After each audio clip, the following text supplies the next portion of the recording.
Oke nih ya, gue pengen kasih tahu dulu nih ya. Di part 14, nah itu di pas gue rekam di menit ketiga ya. Maksudnya rekamannya di menit ketiga.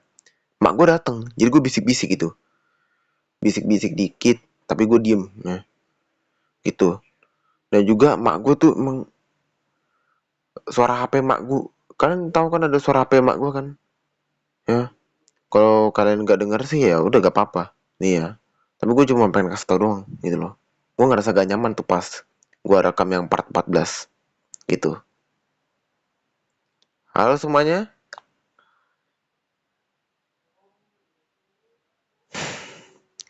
Saya adalah kreator dari Stargazer Ball Kingdom. Dan sekarang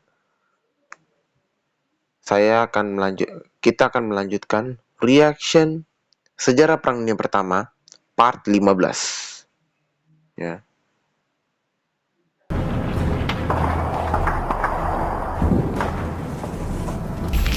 Setelah serangan demi serangan dari Italia yang terus-menerus membuat pasukan Austria-Hungaria yang tersisa hanya dalam jumlah sedikit berjuang keras mempertahankan posisi mereka di garis depan, dan pada akhirnya dalam kondisi terdesak mereka meminta bantuan kepada pasukan Kaisar Wilhelm untuk mencegah kehancuran total. Maka dari itu, pada tanggal 24 Oktober 1917, bala bantuan dari Jerman akhirnya tiba. Di antara para prajurit yang dikirim, terdapat seorang letnan muda berusia 26 tahun yang kelak dikenal dunia sebagai salah satu komandan paling berlian dalam sejarah. Dia adalah Erwin Rommel, calon marsekal Jerman di masa depan. Rommel dan pasukannya segera bergerak untuk menerobos garis pertahanan Italia. Bagi Rommel, kecepatan dan kedalaman serangan adalah kunci.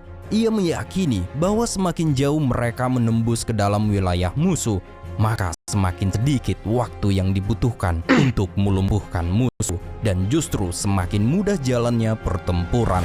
Prinsip inilah yang menjadi ciri khas taktik Rommel, serangan cepat, mendalam, dan mematikan. Bahkan di medan sesulit pegunungan Alpen, serangan yang dilancarkan oleh Rommel dan pasukan Jerman lainnya berhasil merebut banyak tahanan dari pihak Italia. Keberhasilan ini menjadi titik balik yang menghancurkan moral dan struktur pertahanan Italia, dan ini merupakan awal dari kehancuran besar di front Italia. Pasukan gabungan Jerman dan Austria-Hungaria bergerak cepat menuruni lereng pegunungan Alpen, merebut kota Caporetto tanpa perlawanan. Dalam waktu kurang dari 10 hari, mereka berhasil maju sejauh 50 mil ke dalam wilayah Italia. Sebuah serangan kilat yang mengejutkan dan memukul mundur seluruh garis pertahanan Italia. Pada bulan November 1917, pasukan Jerman dan Austria-Hungaria terus menekan sisa-sisa pertahanan Italia hingga memaksa mereka mundur ke arah utara. Dalam kekacauan dan kepanikan yang melanda, sekitar 275.000 prajurit Italia menyerah, sebuah bencana militer yang belum pernah terjadi sebelumnya bagi Italia. Banyak dari mereka yang ditawan justru menyalahkan bukan musuh di medan perang, melainkan pemimpin mereka sendiri, bahwa musuh mereka adalah Cardona, bukan Austria-Hungaria. Namun Jenderal Luigi Cardona yang menolak mengakui kegagalannya justru melaporkan bahwa pasukannya hilang dalam pertempuran. Namun tak butuh waktu lama, tekanan dari pemerintah dan opini publik membuatnya dicopot dari jabatan setelah pembantaian di Caporetto. Pembantaian di Caporetto meninggalkan jejak mendalam bukan hanya dalam catatan sejarah militer, tetapi juga dalam dunia sastra. Peristiwa ini kelak dikenal melalui karya Ernest Hemingway dengan judul A Farewell to Arms, sebuah novel yang menggambarkan kekacauan, keputusasaan, dan absurditas perang.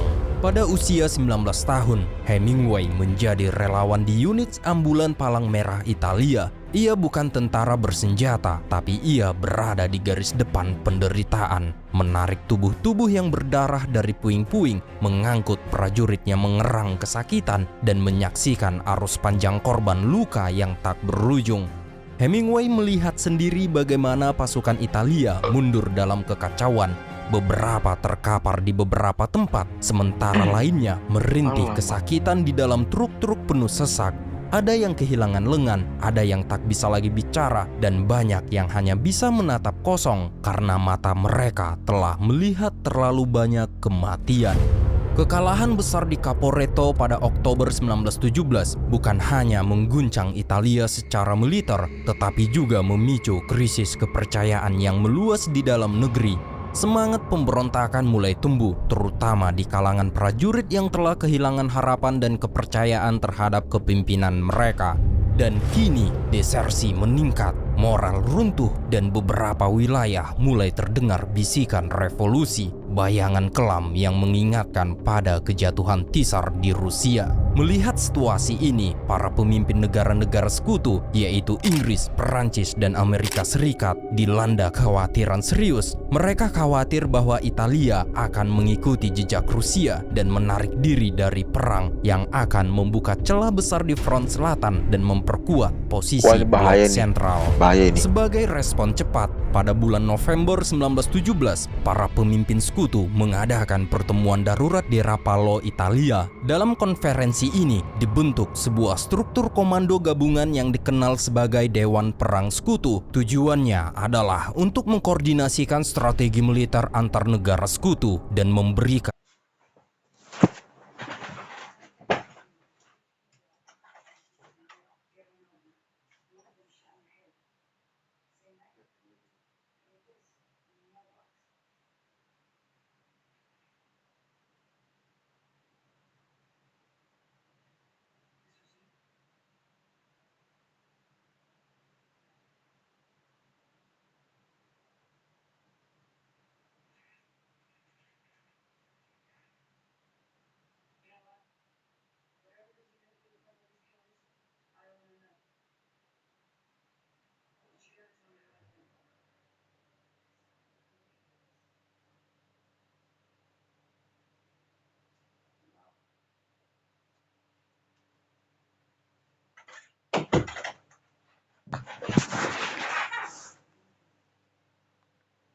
Main 345 ya.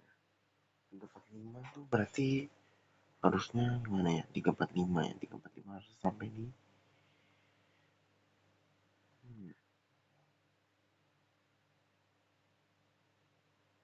ya 0102.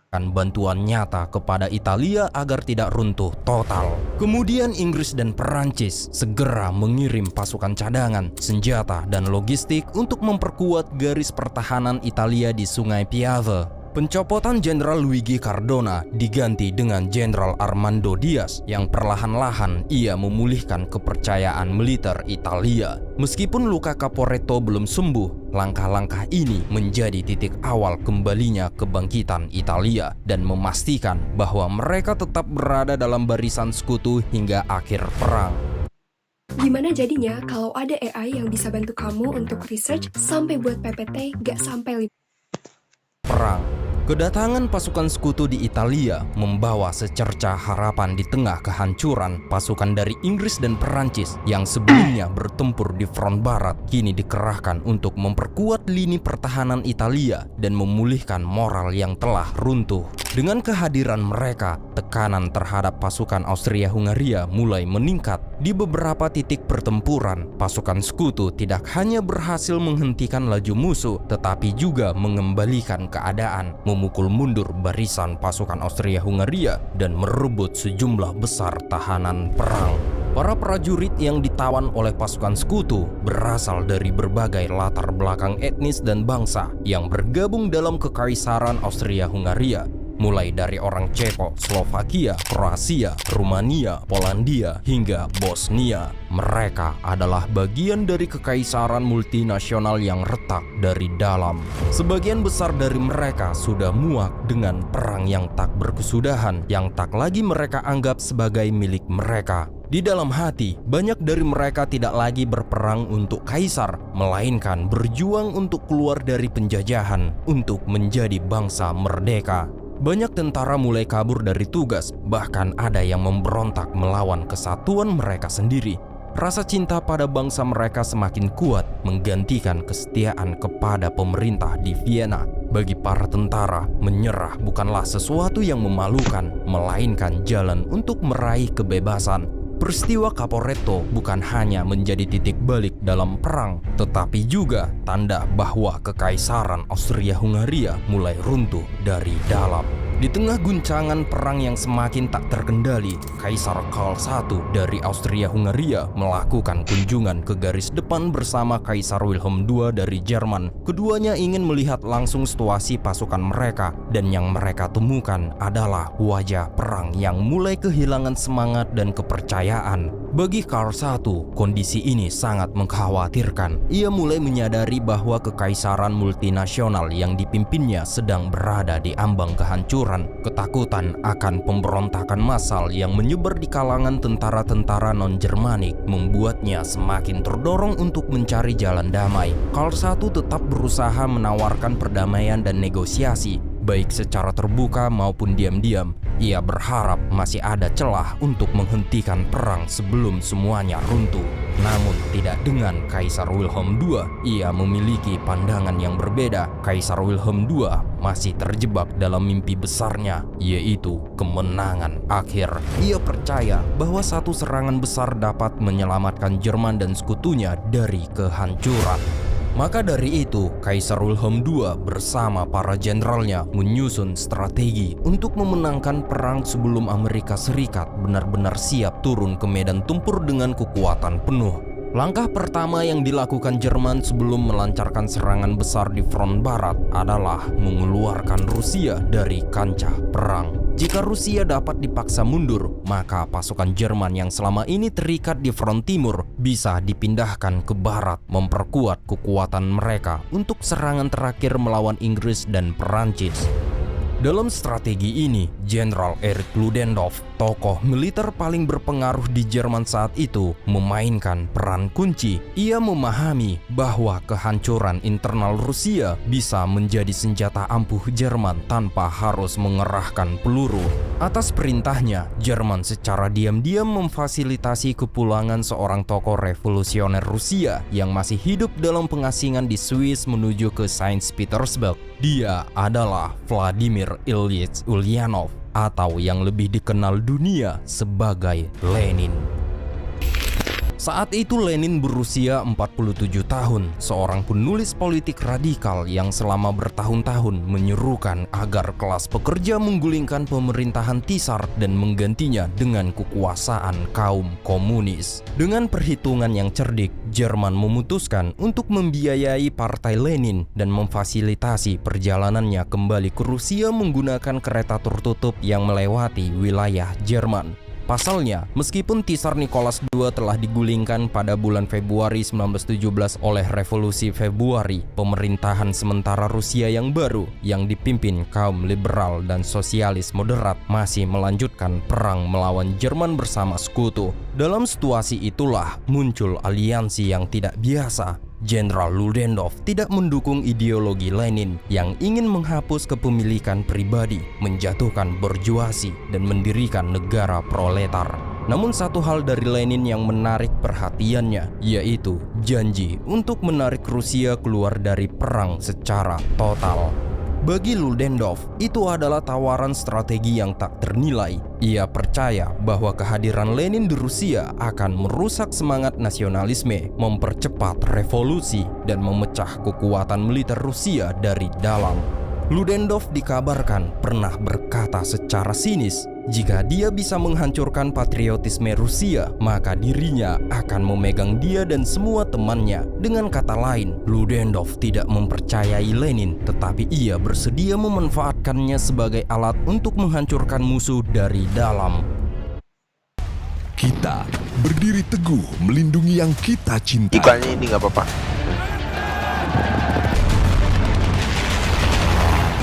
Nggak apa-apa tuh iklannya ini. Nggak apa. Bersama Udah lah, lewat aja. Dalam. Kini Rusia telah hancur karena perang. Negeri itu luluh lantak.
Waduh, waduh, ya ampun cok. Nah, ini yang bahaya.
Oke, untuk part 15 sampai di sini dulu ya.